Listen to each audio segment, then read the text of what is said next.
Good morning, everybody. Sorry, I just got some coffee. Welcome to Coffee and Darts. I am your host, Matthew.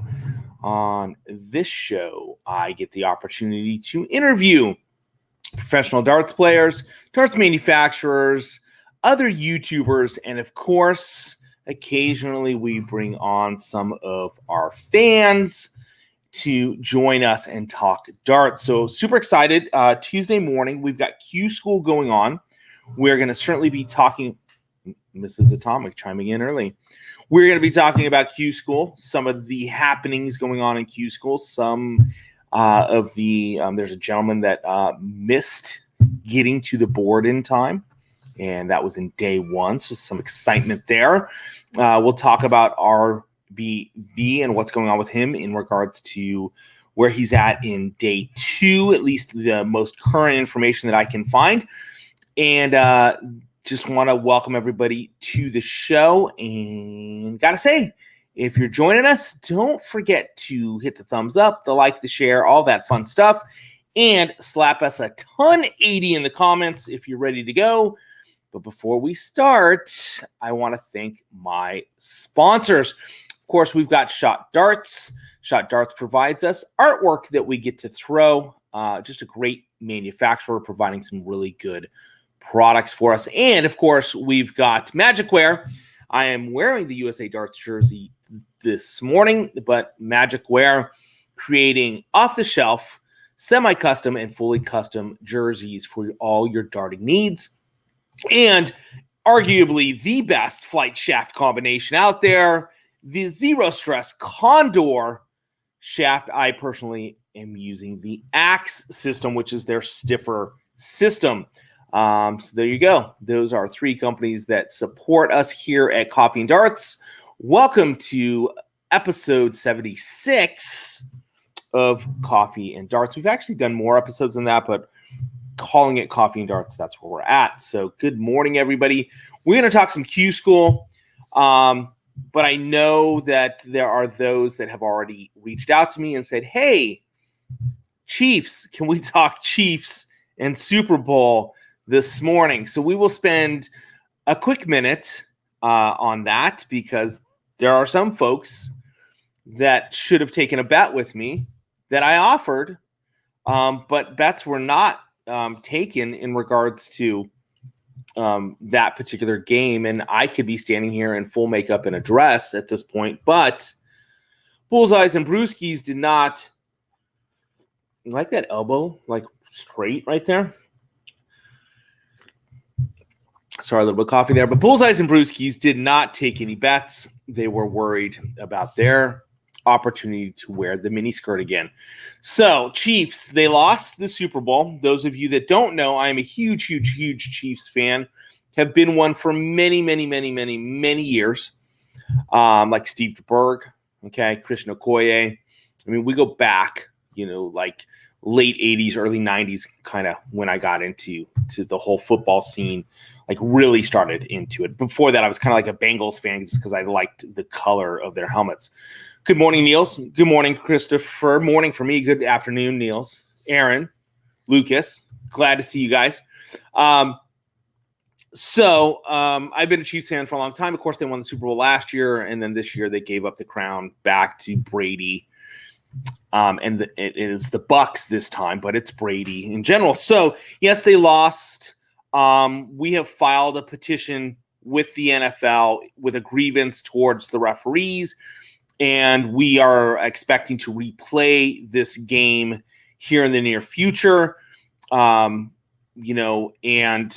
so we have done that. They can replay without those incorrect refs that, of course, it was a one-sided. They were definitely like Brady paid them off. And so that's what we're doing. As Chiefs fans, we've petitioned it. We've taken the trophy back. And we want a recount of the refs. And so that's it's a joke, man. They lost. They just didn't come out and play well. They had a lot of stuff in their heads. You got a coach's son who's pretty much going to jail and could be going to jail forever. Or for a very long time. That was weighing on the situation. And, of course, the two offensive starting guards were out And when you shift around an offensive line like that and you put in some backups, not that backups are bad, it's just different when you get to the Super Bowl and you're dealing with all those situations. And whatever game plan they had, they stuck with it, and that crushed them. So anyway, Chiefs lost. There you go. What's up, Justin? Love darts. Mark, how you guys? Yo, guys, real quick, I just want to throw this out. Good morning, Scott. Mark over at Love Darts, he and a couple of his buddies who they all do some darts reviews and stuff over in the UK, did a podcast thing yesterday, which was awesome. It was a great podcast talking about darts, and it was just full of great information. Mark, if you could real quick, just hit in the comments, where people could find that. It was pretty cool. I watched it while I was at work and was very entertained. It was really good information. I'll be honest, I was kind of jealous. It's something that I would love to do if I had, a couple of darting friends that wanted to go on a regular basis and do a show. That's what you guys did, and it was really awesome. So I'm just saying, Bullseyes and Brewskis and guys, if someone wants to do that here in the U.S., we do a U.S. version of what they're doing over in the U.K., I'm down, because that was really awesome. So again, Mark, if you would post something in the comments, that would be really cool. Honey Badger, yes, there's some trash talking going on with Brady's a trash talker, always has been, but he's been to 10 Super Bowls. He's won 7 of them. 5 MVPs. So arguably the greatest of all time when it comes to football and that position for sure. And of course, the Honey Badger's got to get his jab in there, and I'm good with it. Outside of the bad calls, that was a great football game. And let's be honest, had that interception stood, which it should have, if you go back and watch, any other game of the year, that wouldn't have been called, and that would have been an interception. That could have made the game a lot more fun. Would the Chiefs had won it? I was about to say we, like I'm a Chief, but would the Chiefs have won it? It's that could have been the tide-turning situation. We would have stopped the touchdown that happened right after that. And could the Chiefs offense have maybe gotten some motivation going and actually scored a touchdown other than their plane landing, which is the only touchdown they scored there in Tampa Bay this past weekend? Who knows? But you know what? Ultimately, you can never let the refs determine the game. It would have to be so oblivious that the refs are cheating. You should never allow that to be. You should have the game plan and come in ready to play and do it. And props to Brady and the Bucks and being able to pull off what they did. We saw some firsts in regards to ladies. We saw the first 2 lady coaches that were on a winning team of the Super Bowl. So that was cool. And then we saw the first lady referee in a Super Bowl, which again is pretty cool. Part of me is like, that's super cool and it's empowering and it's awesome. And then there's part of me that's like, we should be seeing that all the time anyway. So what's the big deal? But I understand that it's the first, and it's sad to think that it's 2021 and that's the first. Speaking of ladies and sports, there have been a number of ladies that have gone to Q-School this year. So we'll dive into some Q-School stuff. What's going on, Mr. Will Stewart? Oh, by the way, Will Stewart, I've got to just make this comment. If you guys have not watched him on TikTok and Facebook, he is now like the new #1 comedian in the world with all of his wonderful dad jokes, skits. He's pulling those off very well, Mr. Daddy Will Stewart. But go check those out. They're pretty comical. I'm looking for more. Can't wait. Maybe I can get in on one of them skits, man. I'm down. Let's, maybe we can make some dart skits. I haven't seen really a lot of TikTok dart skit. We could do some throw darts at hands. I'll throw your hand. Cool. All right. Afternoon, guys. Afternoon. Hey, guys, if you're here having some fun, don't forget to like, thumbs up, all that fun stuff.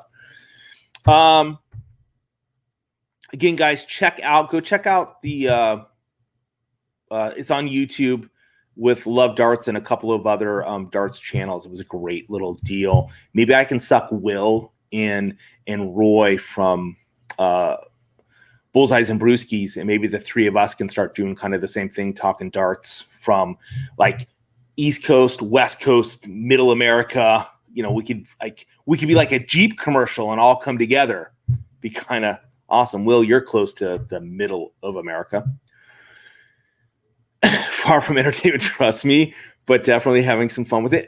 Dude, Will, it is entertainment. We're enjoying it. We're having some fun with it ourselves, watching you basically make a fool of yourself. It's pretty awesome, but we all relate to the foolishness, awesomeness of your little skits. So very cool. Quick shout out to John Timon. He asked me to let you all know about a channel. It's on Facebook. It's called USA Online Dart. USA Online Dart. They're playing online darts, and anybody can join in. He's doing it in the afternoons, and so just check out USA Online Dart.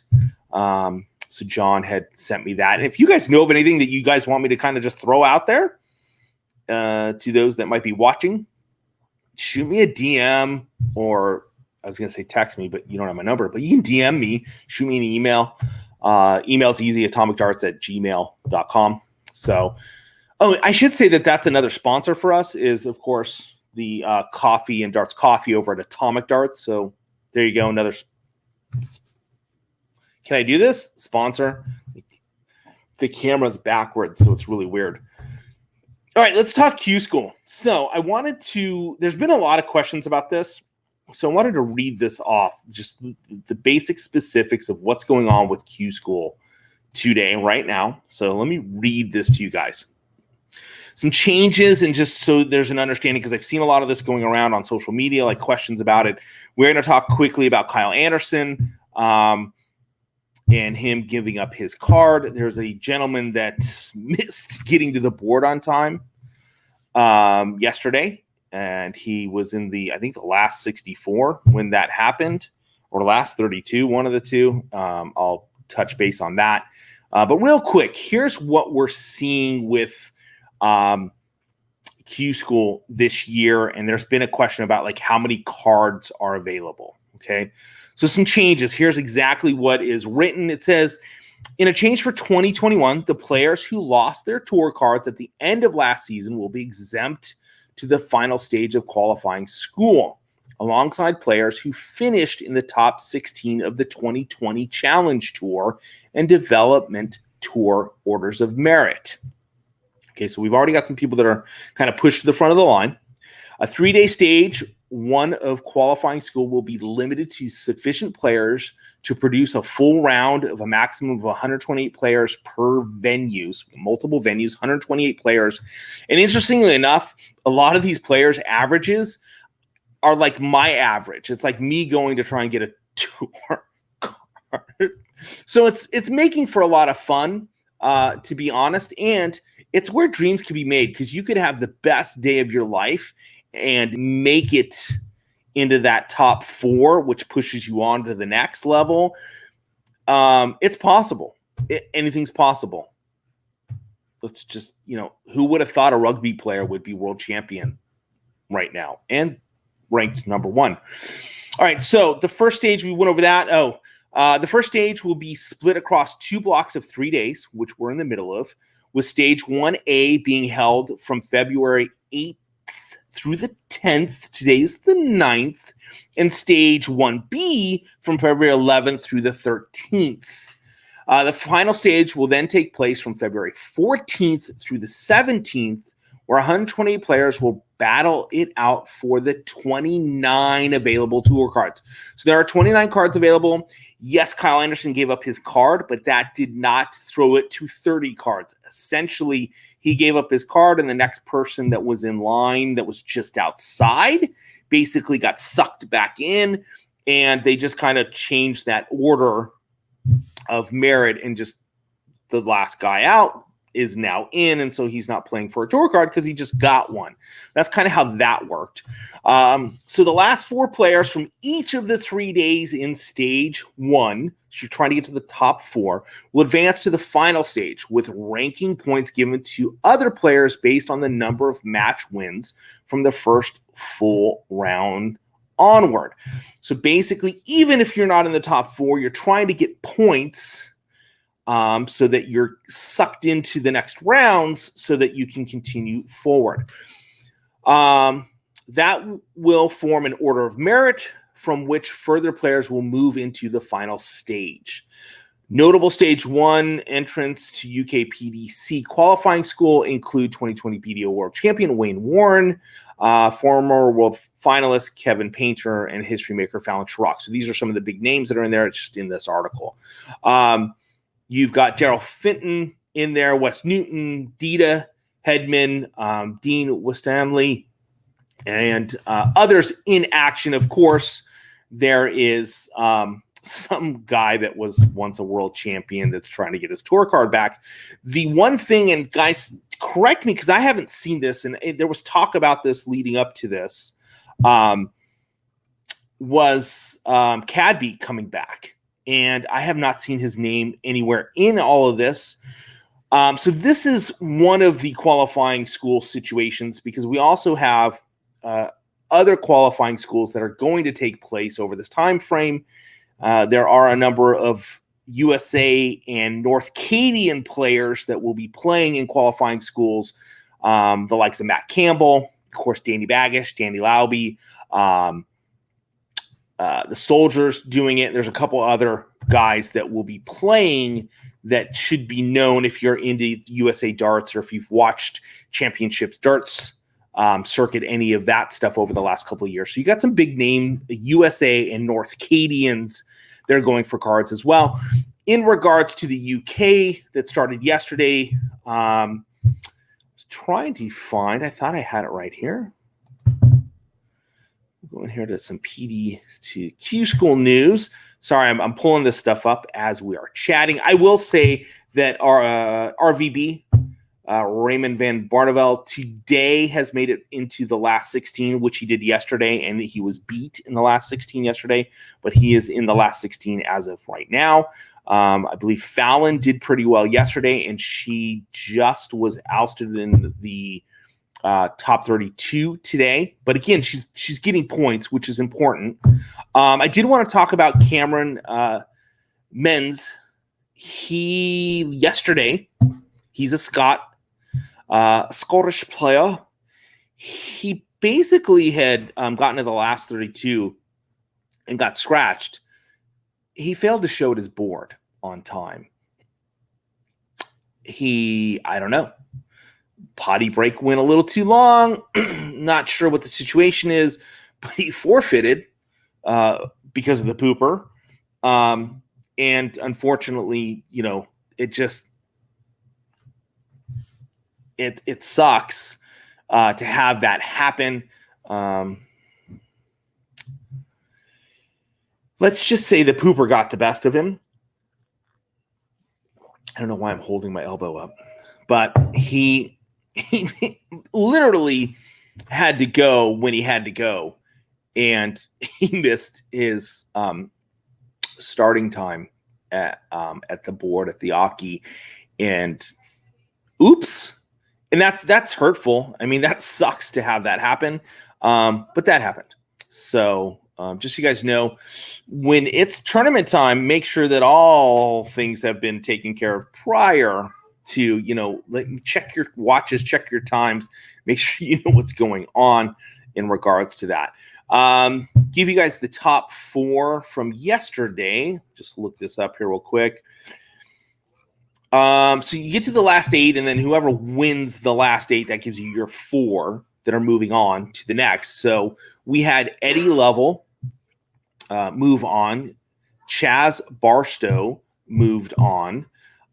Derek Colson and Dale Hughes. Those are all from day 1. And now let's see if I can get an update here on what's going on in day 2. I had a link here for that. Just update this. What are your thoughts, guys, on Q-School and what's going on? Are you guys finding some information on it? It's not being televised. There's been a lot of questions in regards to televising of Q-School. As far as I know, I haven't seen anything in regards to it being televised. You can go to Dart Connect and watch it on the app and see what's going on that way. Live Darts has got up-to-date information. There are a couple other websites out there and Facebook pages. And you can always check with Matt Edgar. He will do an update at the end of the day, typically on YouTube. And I think he's doing it on Facebook. He's been doing it live. It's yesterday, I believe. Was it yesterday or something, or the day before? He didn't do his typical thing because he wasn't feeling too well. But I know he's been doing some updates. So I'm just kind of cruising through here looking at, we are into the last 16. That's yesterday's. Where's today's information? I want today's info. Give me today's. Day 2. All right. Give you guys a quick rundown on that. All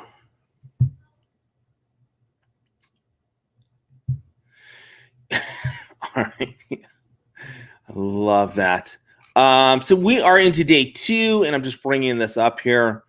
So last 16 have started in regards to matches. So who's in our last 16? Sam Booth has knocked out John Brown. Kevin Thomas and Aaron Monk are still to play. Ian McKenzie has knocked out Carol Beatty. Brett Clayton, Christopher Bent still to play. Mike Waberton, David Orwiski, Peter Hodges, Sam Kankit, Jason Hodge, and Adam Shanks, and Shane McGreedy versus John McCarthy. I'm just kind of looking back at some of the people, see like when did bigger names get dumped out? Not seeing anything really. So that's kind of what's going on in regards to Q-School. Again, if anybody has any information, let's see, Fallon, she got to the last 32 today. She lost to Ian McKenzie.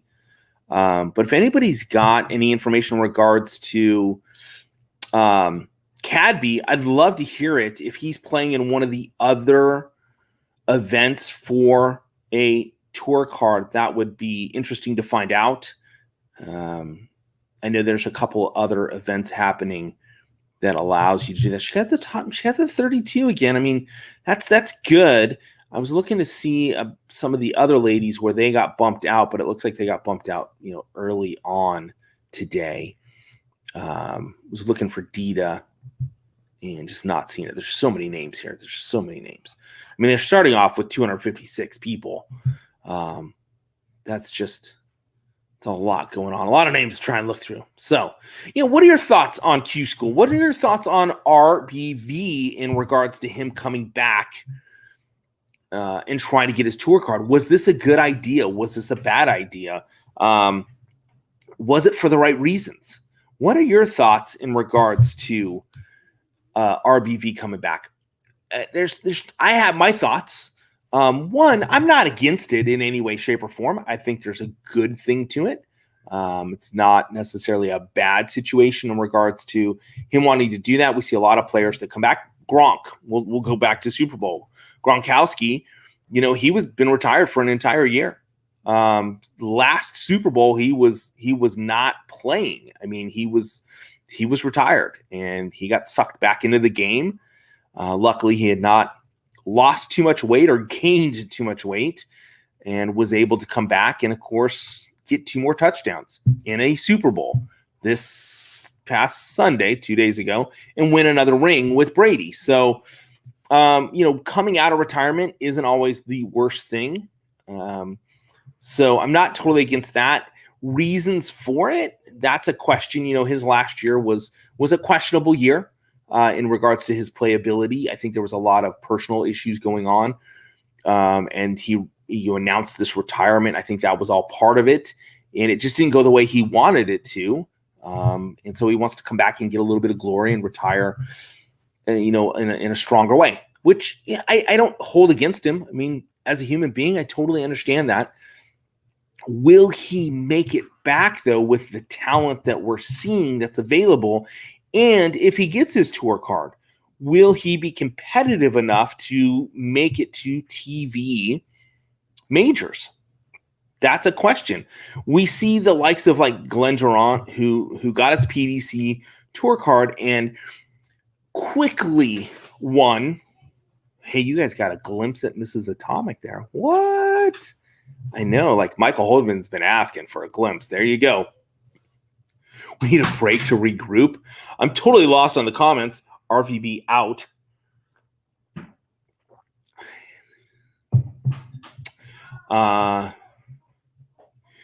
So Will says that Corey Cadby having some issues visa-wise and so forth. I hadn't heard that. The last thing I had heard was he was trying to get to Q-School and that last I heard is he was going. But the key to the Bucks win was the awful KC offensive line. This is very true. I will totally agree. Curious as to all the noise in the background, but we need a break to regroup. The noise in the background is the kids. I just figured it out. So I'm curious to see how the USA and the North Cadians do going forward into Q-School, where the next rounds of Q-School, so to speak. Will we see some tour cards given out? Will Danny Baggish get one? What's your thoughts? Do you think Baggish gets one? Do you think Matt Campbell gets one? Do you think Danny Lauby gets one? Are there others out there that you think will grab a tour card? Will Fallon get a tour card? These are all big questions and curious. Sounds like Nerf guns. It's not Nerf guns. It is actually, for some reason, when we bought this house, someone had put there's Mrs. Atomic with the water, a dog door in the fire door to the garage, which is really, I got two things about that. One, it's a fire code regulation break, because it's a break in the firewall, because technically that door is part of your firewall in the event that you were dumb enough to start a fire in your garage, which is, guys, we used to do, because we used to work on cars in garages. We used to do things in garages. Now we do what I do. We occupy the garage and turn it into a space where we do stuff. I don't have cars in here to work on. If I work on a car, it's going to be outside. Do I mess with chemicals in here that could start a fire? Occasionally. Do I do some other stuff that could start a fire in here? Possibly. But anyway, so when we bought the house, so that was the doggy door flap. All that said, yeah, there we go. So you think Ricky thinks Baggish and Campbell will show out and get theirs? Okay. Good morning, Roy from Bullseyes and Brewskis. Roy, just so you know, you, Will, and I are going to start getting, we've already decided this, start getting together on a regular basis, talking darts and having some fun with it. If you didn't see what Mark from Love Darts and a couple of his friends did yesterday, go check that out. It's on YouTube. But they did a really cool thing, and that's like the UK version. We can be like the American version. We can talk UK darts. We can talk championship darts here in America, as that tends to be growing and building steam with some great players. So go check that out. But you, Roy, you're doing that. Will, by the way, you agreed to it, whether you know it or not. So the three of us need to chat and figure that out. We'll try and get that going in the next couple weeks. But Scott says, morning, Roy. Roy Collins is in the house. Whatever. So I think Baggish for sure has a great shot at it. I think he's got the game to get a card. I think Matt Campbell for sure has the game to get a card. Danny Lauby, he does have the game. He's got to want it bad enough. I think there's enough distraction in life for him that there becomes a question about doing it. This goes into like the Kyle Anderson situation. So Kyle's about to have another baby. Well, he's not. His wife is, which is part of his decision making to give up his tour card. Now, he didn't stop playing darts. Don't get that into like he just gave up playing darts. He's not. He's playing in Australia still. I think he played this past weekend, as a matter of fact, which was the first time in quite a while. But he'll still be there, and there's a possibility we'll see him back at the PDC at some point. I think that's a good possibility in a couple of years, him going for his tour card. But I think you'll see him with some of the tournaments that happen down there where you can play in to get to play. And I think he's definitely got the game to get there and play. And so we may see him still in TV, PDC wise, at some point. But I think Kyle's not giving up darts 100%. He's just taking time out for family, and he's going to play locally in tournaments there. So that's what we got going on. Bob Hamilton thinks that RVB is a good comeback story. He did have a 170 checkout to this morning. I read about that.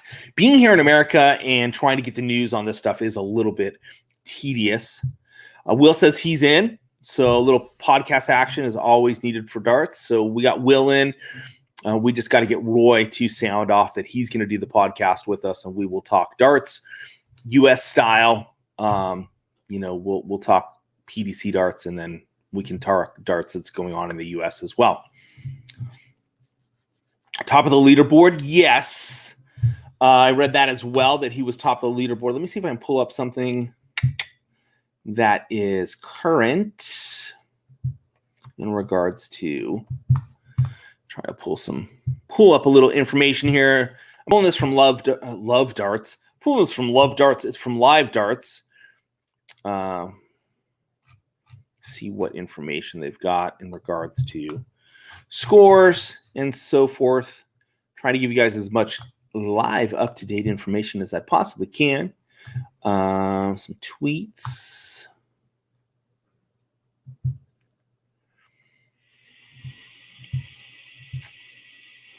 So RBV seems to be doing well. And it looks like he's one win away from reaching the final stage in regards to Q-School. So hopefully he will get there. I think he's definitely got the game for it. So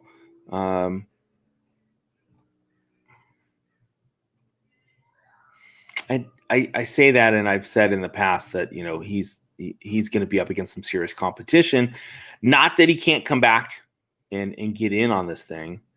Why am I not seeing his name on this chart right here? All right, let me see if I can pull it up over here. Got to go to like 5 different places to try and get the information on the Q-School stuff. You would think that PDC would have this nailed down with all the facts and all the stuff going on, and they don't. And that was stage 1A, day 2.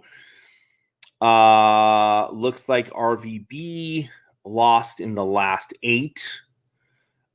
Just lost to Michael Rostovitz. 6-4. Was that? Yeah, that's day 2. So, because I know that he lost yesterday. I'm looking here for that. So, yeah, it looks like he may have lost out again today based on the most current information. There you go, Mr. Hamilton. Looks like RVB lost out again in the last 8, but it gets him points. So it still puts him in a really good position to still get in to the next round for the ability to continue to play for a tour card. It will be interesting if he does not get a tour card. It'll make for some interesting news for about a week. And then, of course, we've got tournaments coming back. If you guys did not know, tournaments, we've got this for the next week. And then we have Super Series coming up in the PDC world, which starts the end of February 25th through the 28th. Then we have Super Series 2, which is March 16th through the 19th, and Super Series 3, April 24th through the 27th. So Super Series should be fun from the 25th, 28th. It's at the Bolton Stadium. And so we'll get some nice darts in with that. In regards to Championships Darts Circuit, I do want to talk about that. Their Q-School is underway as well, I believe this weekend. And then we will be seeing some really cool darts happening with them and some potential live darts where you all can join here in the Americas and see some darts live with Championships Darts Circuit. I don't have anything confirmed at this point in time. I have been lucky enough to work with the guys over there and do some commentating once, and then being able to do some of the little fun halftime shows, and all that will continue, and we will have some fun in regards to that. So unfortunately, again, RVB looks like he is out on day 2, but he did make it to the final 8, which is basically where you want to get to so that you can be in the top 4, which pushes you forward. But based on order of merit, the points that he's earning, it's good for him. So tomorrow, if he can get into the top 16, top 8 again without getting to the top 4, if he gets top 4, he's through. But I would wager based on order of merit that he's, I believe right now he's in the top in regards to order of merit. So that'll help him move on. So that's what's going on with day 2 of Q-School at this point. And that website has not updated. So again, curious. The belly is here. Daniel Booth says the belly is here. Okay, the lion is roaring here in the UK. Not roaring enough. That's all I'm saying right now. Hey, what's up, Scottish lad? Scottish lad does not want RVB to come back. He thinks he may embarrass himself like he did in his final year. That is a good question. Is that something that could happen in regards to him getting his tour card? That's the question. Is it the difference between darts and other sports on the comeback thing is you don't come back and then you play TV tournaments. You don't play major tournaments just because you're back, just because you were world champion at one point. You starting all over. You've got to go and earn your way back into that. You've got to win enough money to move up the rankings. You've got to play enough and win enough to move back into a position where you're TV worthy. Remember, this is, as much as it is a sport, it's a show. And they want to put the right product out there that people want to watch. That's why you see changes happen in the Premier League and other situations throughout the year because of the show aspect of it. Fallon, last year World Championships, and not this past one, but the one before, did something we had not seen happen with the ladies as far as her depth in the World Championships that she had done and some of the players that she beat. And of course, that gave her the ability to present herself and represent female darts, last year. If she doesn't get a tour card this year, she's still going to be remembered for that. But, the ability for her to sell tickets becomes less. And that's the business side of it. And I know it kind of sucks. But there's business sides to everything. There's putting the show out. The PDC has to put something there that people want to pay to come see. And not to take anything away from the ladies in any way, shape, or form. And I think the PDC is going to continue doing stuff to build the ladies' game up. But if they're coming into these tournaments and they're going out first round consistently, it's hard to put that show out there. Again, they, as we see them progress and we see more and more ladies going to get their tour card, we see ladies, starting to win and do well in tournaments. It's not so much that they're beating the men. We need to get off this whole, the women and men, versus each other type situation. It's any player that goes to get a tour card. It's any player that does well that brings people in those are the people that are going to be shown, they're going to be showcased in the PDC. And it doesn't matter if you're female or not. Now, of course, what Fallon did, that breaking the barrier, so to speak, gave that opportunity. But at this point, what the PDC has said is like, hey, it's an open door. We don't care about the sexes. Come play. You get a tour card. You have the opportunity like everybody else. And at the same time, they're going to be doing some things to help promote female darts, which is awesome. So with RVB, Danny Baggish, Danny Lauby, any of these guys that make it, Jeff Smith has worked hard being a North Cadian to, put himself out there and to go deep into tournaments. And that's what's giving him notoriety. That's where people are saying, oh, this guy's, you can grab the spotlight for a minute, but you got to find a way to hold on to it. And part of that is playing well. It's not just having a good look, a good dance, this or that. That's great. But Damon Heda, the Heat, great year last year. But I'll tell you what, if he doesn't do what he did last year, he'll just be pushed aside and someone else will come in. It's sport, it's business, it's what happens.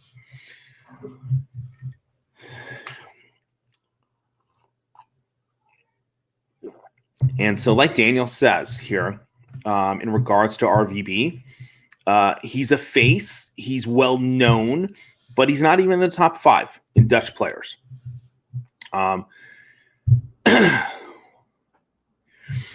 Bob Hamilton has put down the gauntlet and said that he'll make it to the Worlds. He won't win it, but he'll be there. Okay.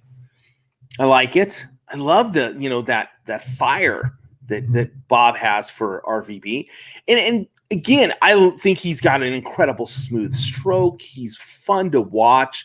He's, got the height and just his ability to just kind of, it's like it's effortless. It's almost like he's handing the dart off to the dartboard. He's got one of the most smooth throws when he's when he's not stressed. And he just throws. It's fun to watch, as a darts player, just to watch him just kind of just hand off the dart to the dartboard. It's really incredible. Phil Taylor, he's got more of an aggressive throw. It's still fun to watch because it's like he's attacking the dartboard. It's like there's this battle within him against the dartboard. I'm going to attack you. And so that's fun to watch. You go to RVB and it was just this methodical, just real nice throw. And so I'm okay with him making it back and getting back to TV stages and, having opportunities to win tournaments. I love watching him play. I just hope the reasoning for it is there and that he does well.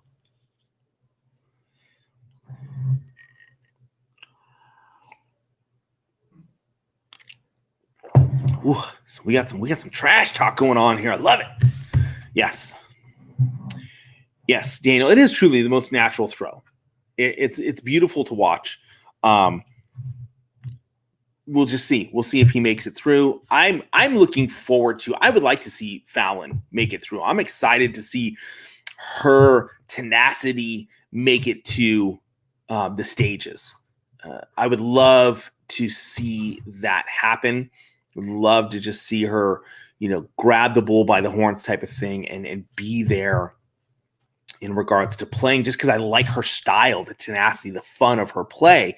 I think I'd love to see Dita. Dita's old school.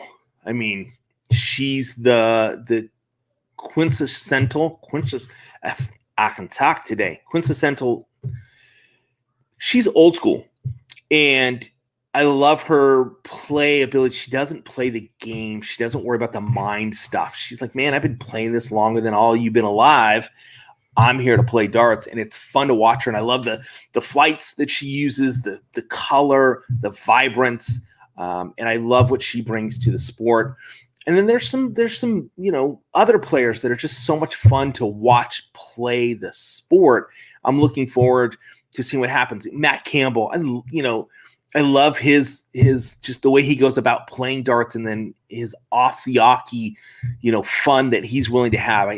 He and Jeff Smith, I think it would be a great tandem, and seeing them play, I think that'll be fun. Danny Baggish, again, there's another guy that he's got this great demeanor. He would be fun for darts. The whole, U.S. player in the PDC doing well. I'm excited to see that. Really hope that does play out. Danny Lauby, excited, because of the history with his dad. Would love to see him get in there and start just putting it up and just his quickness. Danny and Rapid Ricky, like I'm just in my head thinking, how quick would 21 legs go? I mean, it would. You would be like, okay, it's the match has started, and like a minute later, okay, we're breaking because we've already played 5. The breaks would be longer than the actual match that these guys play. I just think that would be awesome to see. I'm excited to see that event happen. I think they should just do that as an event, and just get the fastest players. Michael Smith, Rapid Ricky, Danny Lauby. Get these guys together and just have them play, but have them play like a 31 legs.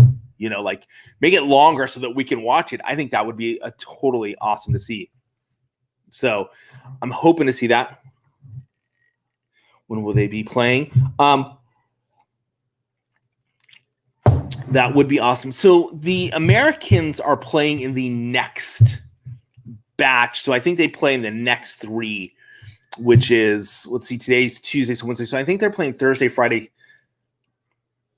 Saturday, I believe is correct. I know that they, there was the have to fly over, the being tested, all the other stuff that's gone on, all the COVID stuff. And I'm not 100% sure how that's all played out. I know for certain countries it was different, how certain countries handled you leaving the country and how they deal with you coming back. I know with the North Cadians, Canada, Xandra, it's like crazy. Jeff Smith tweeted about you've got to quarantine, get tested before you fly out, get tested when you get there. There's this short quarantine. You're quarantined while you're there. You're tested when you come back. You come to Canada, you get tested again, and then you're quarantined for whatever that time frame that Canada's doing. It's like 7 days or something like that. And then you're tested multiple times during that. And it's like a 3-week process to go for 3 days. Is kind of what it sounded like. It was pretty crazy. And so it's, I know for the U.S. players, they all left Saturday, I believe, is when they left to go play or to leave to get there because they've got to do the testing, the quarantining of whatever that is equivalent to there before they could play. So there was some time frame within that. I believe Matt Campbell left also like Friday or Saturday. So, but I know when he comes back to Canada, I think he's got a week of quarantining that he has to deal with. So it's a lot that these guys are going through to go, play for a tour card. So hopefully they will do well. That's what I'm hoping for. So really hoping to see them do well in it. I'm thinking about the amount of stuff that they've gone through to get to. And the testing, yes, they've got to pay for tests. They've got to pay for their time there. I think Jeff Smith mentioned something like $2,000 is what it's going to cost for tests and quarantining times to do anything. So it's 14 days in Canada. So it's a serious ordeal. It's like almost like if you get your tour card, you just stay there. Be like, all right, I'm here. I ain't going anywhere. I'm not going home. And I think that's been a thing when we look at Kyle Anderson. I know that New Zealand has had some of the strictest rules in regards to New Zealand and Australia have had some of the strictest rules in regards to going out of the country, coming back into the country, quarantining, and just all the different pieces that have played out with that. And that I'm sure weighed on him in regards to, playing this next year. He basically would have to say bye to his family for whatever time period he was planning on playing this next year. It could be all year, just because wife pregnant, kids that he has at home, all of that stuff, and based on the time frame, like he could come back, spend a day with his family, and have to leave again just because of all the stuff. So it's going to be an interesting year to see how this plays out. Number of the players dealt with some stuff this past year. We saw some things. Glenn Durant, kind of got bitchy near the end of the season coming into the World Championship. And it was because of the lockdown stuff they had to deal with. The fact that they were quarantined and stuck. It's a bunch of darts guys hanging out in a hotel. And that's kind of what you're stuck with, is all of them. There are probably some players you don't want to hang around with. And you're stuck with them. So I think for some players, it's a pain in the ass. Let's be honest. And if you're from the U.S., you're going to make some major sacrifices to play in the PDC. If you're from Canada, you're making some major sacrifices.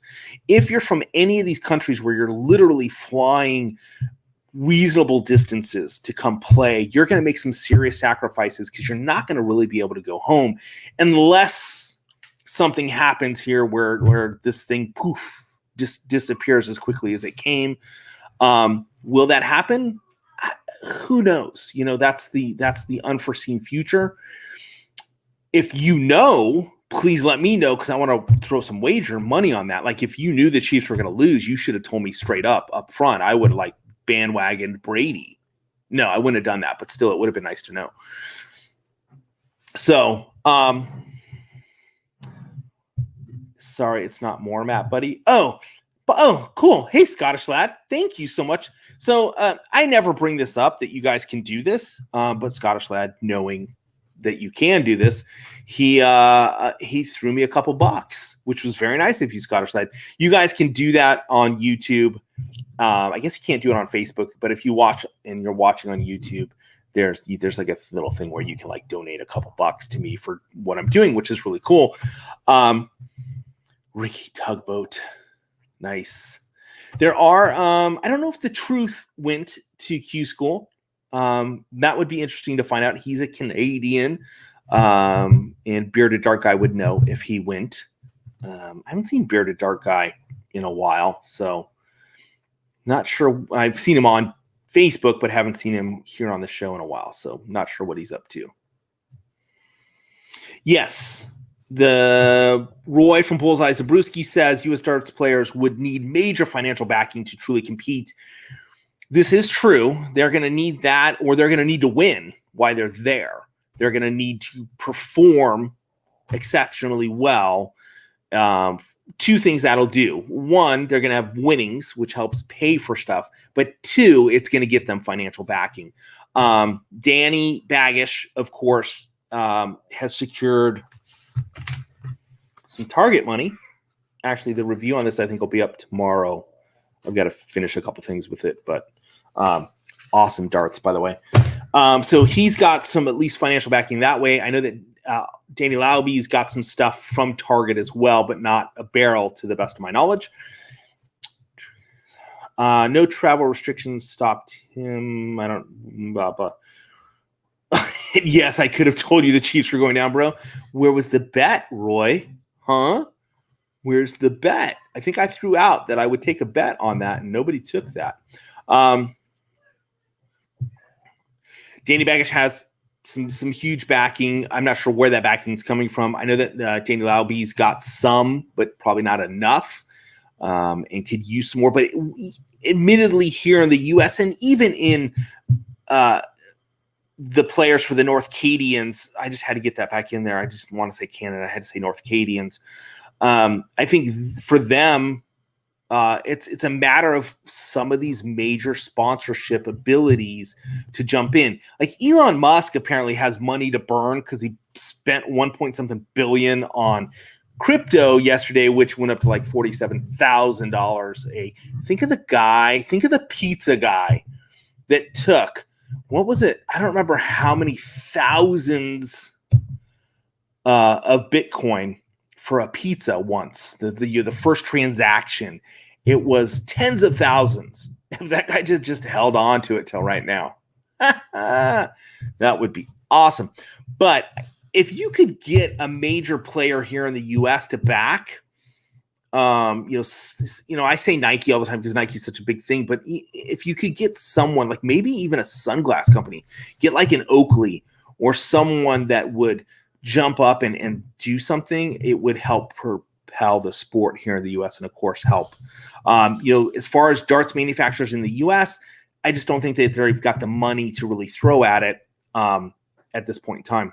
I will tell you this: if I win a major lottery, which I don't play except for a couple times a year, but if I were to win one of those, you would see Atomic Darts seriously back a couple U.S. players for sure. You would notice that Coffee and Darts coffee bars would be opening up in a couple areas in the country, and there would be some other fun stuff. But we would certainly throw some tens of thousands of dollars at certain players to help promote them. So if you guys want to help me win a lottery, that would be super awesome.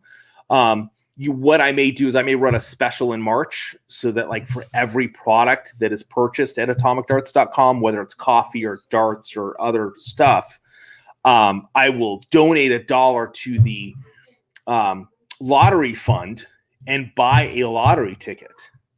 And again, if I win like a mega millions type thing, like I win 100 million plus, I will seriously support USA Darts in a way that has never been seen before, along with opening up some really cool coffee bars around for coffee and darts. And when I talk about coffee bars, like we're going to have coffee, and then when the evening comes, we're going to get the nighttime drink on for darts. So like bullseyes and brewskis, like we do one of those out that way. So if you guys want to help, it's 23 per pizza by today's value. Yes, homie made some money if he held on to his Bitcoin after that pizza. If everyone won the lottery, it'd be like Donkey Kong. So I'm just letting you guys know, I may run that special in March where whatever you guys purchase, I will donate $1 to my lottery fund so that I can win and then produce this great darts community here in the U.S. We already have a great darts community, but like throw cash at it. You know what I mean? So that's where I'm going to go with that. Hey guys, it has actually been an hour. It's 8:00 here. I have kids that I got to run around and take care of, and this weird thing called a job I got to run to, which kind of sucks. A watch sponsorship. Bullshot Darts. I totally agree with you. I think a watch manufacturer, I'm sorry, I got off, and a shoe manufacturer, shoes. But I think a watch manufacturer definitely, Invicta or whatever that watch is, Sony, Rolex. I mean, some watch manufacturers certainly, because these guys are wearing them. You get these big blingy watches. It could happen. I totally agree with you that a watch manufacturer for sure should jump on board with darts. Shoes, definitely. I think sunglasses could be a piece to that as well. Earplugs, apparently. You could, earplug manufacturers should certainly jump on that. The king of plugs. Maybe get a hair plug guy too. But there's definitely some things that can be done. So that works. I mean, look at how well the lotto has funded our schools. That comes from Bob Hamilton. Exactly. We're going to. Oh, okay. So the question of the next 18-hour stream. So I've talked about doing a 24-hour stream, which I had actually started to get in the works for the end of last year. There were some things that got in the way, the 2 dates that I had picked out. So Boom Darts has created a cabinet for me. It has been done for a while. It has been a situation of them driving from the East Coast to the West Coast to deliver said cabinet. We're going to do a video as they deliver and install. Now, it's supposed to happen mid this month, somewhere around maybe the 17th is what I've been told, just due to weather and other things. So hopefully that happens. I've kind of been waiting in regards to getting this cabinet because then I can play 3 boards. I can play other people very easily. It's going to hold my Shot Bandit Duro for steel tip. It's going to hold my Grand Board 3. I don't have the 3S. I have the 3, and I didn't see a reason to buy another one to get the S attached to it. I don't know that there's any major differences between the two. My 3 works just fine. And of course, I have the 132, which is, by the way, is awesome to play on. Dylan and I have been playing on it. He's like, that's his board right now because he loves the small segments. And I have hit a couple 140s on it. We've had some other really cool outs that have come about. Dylan has put 3 in the 88 on purpose. We've done some other things. I have not hit a ton 80 on it. I've come very close, and it's like that's going to be fun because the segments are smaller. And I'll tell you this, when I play my board that I have at my office, I am noticing that my groupings are getting tighter since playing on the 132. So as far as anyway, so the cabinet's going to have that. It's also going to have my Nexus board. So I'm kind of waiting on that Scottish Lad, and I want to do a 24 hours. I want to just do a whole 24 hours and go for it. And we're going to do some charity stuff in there. We're going to play players, fans, and do some charity run on that. So that will happen this year, earlier in the year. I may wait until more like summertime where I can have a little bit more fun with it from a light perspective and warmth perspective within the garage because it gets cold at night. So anyway, it is coming. It is coming. Keep bugging me about it. And I'll keep bugging Mrs. Atomic too because I have to have her be good on it, be good with it. Sorry, guys. It's a little after 8 o'clock. Scottish Lad, get a grand board before the Nexus, my friend. This is coming from Bullseye Zabrewski's. Here's what I will say, Scottish Lad. The Grand Board app, far better than the Nexus app by a long shot. Nexus has a lot of work to do to get up there. In regards to construction, I like the Nexus better, and here's why. In regards to the Spider, the Grand Board actually sits out, so your segments sit back in the board. It's not flush like on a steel tip. It's kind of like the old wire steel tip boards. On the Nexus right behind me, it's flush. You don't have the segments wire, the Spider, sticking out. And I think the Nexus segments might be just a touch better because of that. The other thing in regards to the Grand Board of the Nexus that I like the Nexus far better for is the pressure that the Nexus deals with over the Grand Board. There are many darts that get thrown into the Grand Board in all 3 of the Grand Boards I have that don't register. So you have to go up and tap them or tap the number. They don't register that you've hit them. Even for my throw, which I throw a little bit heavier and harder, and it happens for Dylan a lot. And if you hit the outer ring of the Grand Board, it doesn't register. On the Nexus, totally different. It has a much better sensor. It, very rarely, it's never done one for me. It has counted all of my throws. I can't think of one that it hasn't. With Dylan, it's been very, very, very rare where it doesn't count one of his throws. And then the outer portion of the dartboard, this section, where there's the numbers and the board in itself, or even if you miss and hit the brick wall behind it, if it feels that, it knows that you missed and it registers it. Like Dylan will literally occasionally, when he's doing one of his funky throws or trying like a trick shot, he'll hit the brick on the side, or he'll hit like down here, and it will literally register that as a hit. Grand Board doesn't do that. So pros and cons. Grand Board app, way better. Way better. More games, a lot of fun. But when it comes to the other pieces, I like the Nexus better. So there you go. So the 3S has improved on the count and the outs. Okay. I now have to get a 3S to verify that, and I will do a review of all the Grand Boards because I have the 2, the 3. I'll get the 3S, and I have the 132 and the Nexus, and so we'll do that. So great. Thanks. Now I need more money to buy more stuff. Appreciate it, guys. All right. Dana Booth says he's got something amazing to show in regards to the Nexus. I will drop you a DM here later this morning. It's more from removing it as soft tip reviews, as it should improve my channel. That's from Scottish Lad. Scottish Lad, it doesn't matter then either way. The other cool thing about the Nexus over the Grand Board, and I know Bullseyes and Brewskis, Roy, you love the Grand Board. And I'll tell you what, I love the app. Oh my gosh, it's phenomenal. The games you can play. I have so much fun with it. But with the camera aspect and the screen already there, that's one less component you need to purchase. So for a couple bucks more, if you're getting that, so you can do that piece there, Scottish Lad, that might be a way to go. But I will say the Grand Board has got a lot of fun in it. So if you, and here's the thing is, you will start playing soft tip. It just will happen to you.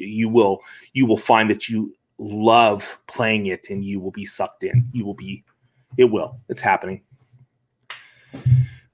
Sorry. So Niels, yeah, I'm just telling you, maybe just get both. There you go. That's the way to deal with it. All right, guys. It is after 8 o'clock. I've got to run. Took this a little bit longer than I was planning on. Thank you guys for watching this episode of Coffee and Darts, episode 76. Thank you, guys. I was supposed to have a special guest on today, but unfortunately that guest had something come up and we were not able to make it happen this morning. But I've got some guests that I'm going to do some recorded conversations with, and we will play them at 7 a.m. on Tuesday.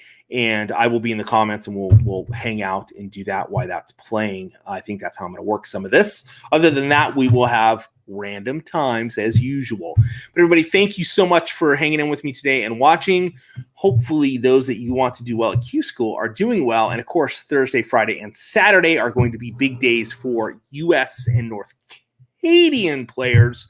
And so I may come back on just to chat it up with you guys. We'll see. Maybe we'll do that Friday or Saturday morning. Saturday morning, I got something. So maybe Friday morning, we will come on and chat about day 1 and day 2, how it is progressing. Thanks again for watching. See you guys soon. And don't forget, the Danny Baggish review is coming out in the next day. And check out Atomic Darts. Get yourself some coffee so that you can be up 7 a.m. Pacific Standard Time next Tuesday, and then maybe this Friday, so that you're wide awake. Thanks, everybody. See you guys later. Have a good one.